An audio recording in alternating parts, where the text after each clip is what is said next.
Performance top notch performance ആണ്. Especially ഷാക്കിൻ്റെ ആണെങ്കിൽ ഈ വന്ന സിനിമയിൽ നിന്നും ഏറ്റവും വ്യത്യസ്തമായത് മലയാളത്തിൽ ആദ്യമായിട്ട് ലീഡായിട്ട് ഇറങ്ങുന്ന സിനിമയാണ്. അപ്പോൾ അതിൻ്റെ എക്സൈറ്റ്മെൻറ്റ് കൊണ്ട് ഭയങ്കര പ്രൗഡാണ്. പിന്നെ മഞ്ജു ചേച്ചിനെ ഇതുവരെ കാണാത്ത ഒരു ഡിഫറെൻറ്റ് രീതിയിൽ ഇതിനകത്ത് കാണാൻ പറ്റും. അത് തിയേറ്ററിൽ തന്നെ വന്ന എക്സ്പീരിയൻസ് ആണ് ഞാൻ പറയുന്നത്. 100% Saiju Sreedharan full on full ഫിലിമാണ്. അത് കാണണമെങ്കിൽ തിയേറ്ററിൽ കാണാം. ഞാൻ 5 തന്നെ എന്ന് പറയും. ബിക്കോസ് ഇത് ഷാക്കിൻ്റെ പടം ആയതുകൊണ്ട് ഞാൻ അങ്ങനെ പറയും. എന്നാലും നിങ്ങൾ വന്ന് ഇനി ഓഡിയൻസിൻ്റെ തീരുമാനം. ഒരു ഡിഫറെൻറ്റ് മലയാളത്തിൽ ഒരു ഡിഫറെൻറ്റ് എക്സ്പീരിയൻസ് ആയിട്ട് സിനിമ കാണണമെങ്കിൽ തീർച്ചയായിട്ടും തിയേറ്ററിൽ തന്നെ വന്ന് കാണണം. ബിക്കോസ് ആ ഒരു എക്സ്പീരിയൻസ് കിട്ടാൻ എൻ്റെ സൗണ്ടും സിനിമാറ്റോഗ്രഫിയൊക്കെ ഫുൾ ഓൺ എക്സ്പീരിയൻസ് ആണെങ്കിൽ തിയേറ്ററിൽ തന്നെ വരണം.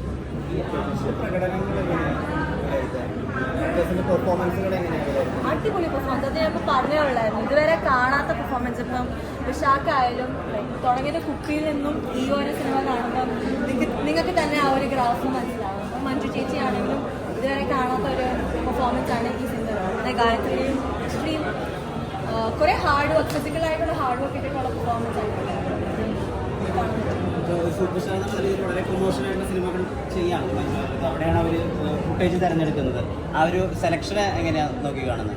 I don't know. I mean ഇതൊരു മേ ബി അവർക്കും ഇതൊരു ഡിഫറെൻറ്റ് ഫിലിം ഓഡിയൻസിനൊരു ഫ്രഷ് ഫിലിമായിട്ട് അവരുടെ പെർസ്പെക്റ്റീവ് നിന്ന് കൊടുക്കണമെന്നുള്ളത് കൊണ്ടായിരിക്കും ഫുട്ടേജ് എന്ന് പറഞ്ഞ ആ സിനിമ തിരഞ്ഞെടുക്കുന്നത്. ആൻഡ് ഇപ്പം മലയാളത്തിലും കമേഴ്ഷ്യൽ സക്സസ് മാത്രമല്ലല്ലോ, ഇത്ര എക്സ്പെരിമെൻ്റൽ ഫിലിംസ് ഇറക്കുന്നത്. അപ്പം സക്സസ് അതിലല്ലല്ലോ, ഇത് ഓഡിയൻസിൻ്റെ കാര്യം. ഇതിൻ്റെ ഒരു വേൾഡ് ബിൽഡിംഗ് ഉണ്ടല്ലോ, ഒരു ടെൻഷൻ ഉണ്ടാക്കുന്ന ഒരു വിധമുണ്ടല്ലോ. അത് ശരിക്കും അങ്ങനെ ഒരു ചിൽ ഫീലിംഗ് കിട്ടിയിരുന്നു നമ്മൾ ഈ ഫോറിൻ ഫോൺ ഫുട്ടേജ് സിനിമകളൊക്കെ കാണുമ്പോൾ. അബ്സല്യൂട്ട്ലി. അത് സ്പെഷ്യലി അതിനകത്ത് തിയേറ്ററിൽ തന്നെ കാണേണ്ടത്. ആ ഒരു സൗണ്ടിൻ്റെ ഇമ്പാക്റ്റും ശരിക്കും ഫീൽ ചെയ്യും തിയേറ്ററിൽ. അപ്പോൾ അത് ആൾക്കാരിങ്ങനെ സ്വീകരിക്കുന്നത് കാണുമ്പോൾ ഭയങ്കര സന്തോഷമുണ്ട്. ഇതൊരു പ്ലോട്ട് ഹെവി ഫിലിമല്ല, ഭയങ്കര കഥയല്ല ഇതിൻ്റെ ഒരു മെയിൻ പോയിന്റ്. തിയേറ്ററിൽ ഉള്ള ഒരു തിയേറ്ററിക്കൽ എക്സ്പീരിയൻസ് തന്നെയാണ്. മാതിരി വർക്ക് എടുത്തിട്ടുണ്ട്. അപ്പോൾ അത് തിയേറ്ററിൽ തന്നെ വന്ന് കാണാം. ഇതിൻ്റെ ഒരു പ്രൊഡക്ഷനിൽ സ്പേസസിലുണ്ട്.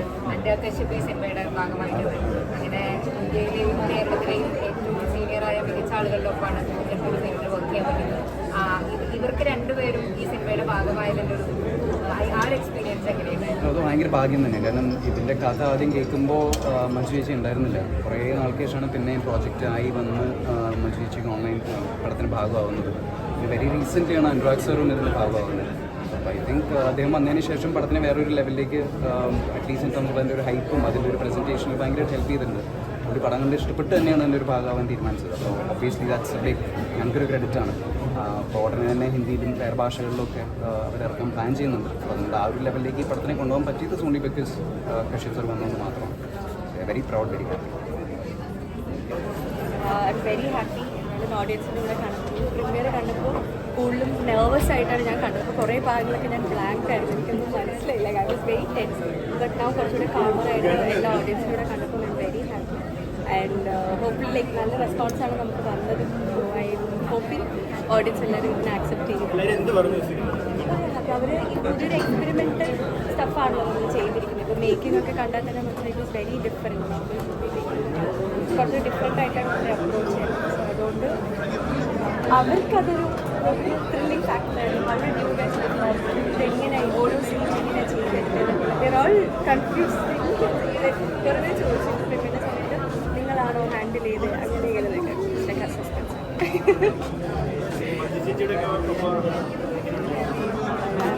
ബ്ലസ്ഡ് ഫൗണ്ടേഷനോട് ഇത്രയും വലിയ സ്ക്രീൻ ഷെയർ ചെയ്യാൻ പറ്റിയത്. അങ്ങനത്തെ വലിയ വലിയ സീൻസാണ് ചെയ്യാൻ പറ്റിയത്.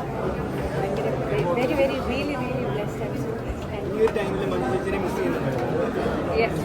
ഉണ്ട് ഡെഫിനറ്റ്ലി ഉണ്ട്. നമ്മൾ പ്രീവിയസ് നമ്മൾ കണ്ടപ്പോൾ വി ഡിഡ് ഷെയർ. നമ്മൾ കഴിഞ്ഞത് നമ്മൾ 3 പേര് all happy. Child like innocence of child like ആൾക്കാർ എങ്ങനെയാണ് റിയാക്ട് ചെയ്യുന്നത്, അവരേക്ക് excited. But ya today I will go. ഇത് first I will like to see 18+ മൂവിയാണ്. Considering that fact please do come. And തിയേറ്ററിൽ വാച്ച് തന്നെയാണ്. ഇതൊരു ചെറിയ സ്ക്രീനിൽ കാണാൻ പറ്റിയ മൂവിയല്ല. നിങ്ങൾ കാണുമ്പോൾ നിങ്ങൾക്ക് മനസ്സിലായി കാണും എന്തുകൊണ്ട് എന്നുള്ളത്. സോ പ്ലീസ് ഡു കം തിയേറ്ററിൽ തന്നെ വന്ന് കാണാം. നമുക്ക് ഡിഫറെൻറ്റ് എക്സ്പീരിയൻസ് ആയിരുന്നു. Very different and difficult. അപ്പോൾ നിങ്ങൾക്ക്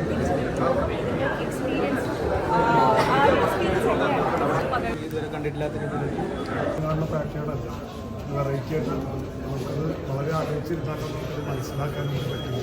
എന്തായാലും വെറൈറ്റി മൂവീസ് യൂട്യൂബേഴ്സിനും ആൾക്കാർക്കൊക്കെ ഒരു ഫുട്ടേജിന് വേണ്ടിയിട്ട് എല്ലാവരും നിൽക്കുന്നത് അത് തന്നെയാണ് ആ സിനിമയുടെ ടൈറ്റിൽ തന്നെയാണ് ഇങ്ങനെ എൻജോയ് പ്രകടനങ്ങൾ എങ്ങനെയുണ്ട്? വ്യത്യസ്തമാണ്. ഞാൻ ഉദ്ദേശിക്കുന്നത് പഞ്ചിൻ്റെയൊക്കെ പ്രകടനം നമ്മൾ ലാസ്റ്റ് വരെ നമ്മൾ കാണുന്നത് എന്തായാലും കാണണം എല്ലാവരും. ഇതുവരെ കണ്ടിട്ടില്ലാത്ത ഒരു ട്രീറ്റ്മെൻ്റ് ആയിരുന്നു. ഇനി ഇതുപോലത്തെ ട്രീറ്റ്മെൻറ്റിൽ പടം ഇറങ്ങുമെന്ന് പറഞ്ഞുകൂടാ. വേറൊരു പോയിന്റ് ഓഫ് വ്യൂ ഉള്ള പടം. പ്രകടനമൊക്കെ എല്ലാവരും അടിപൊളിയായിട്ടുണ്ട്. മഞ്ജുവാര്യരാണെങ്കിലും വിശാഖാണെങ്കിലും ഗായത്രി ആണെങ്കിലും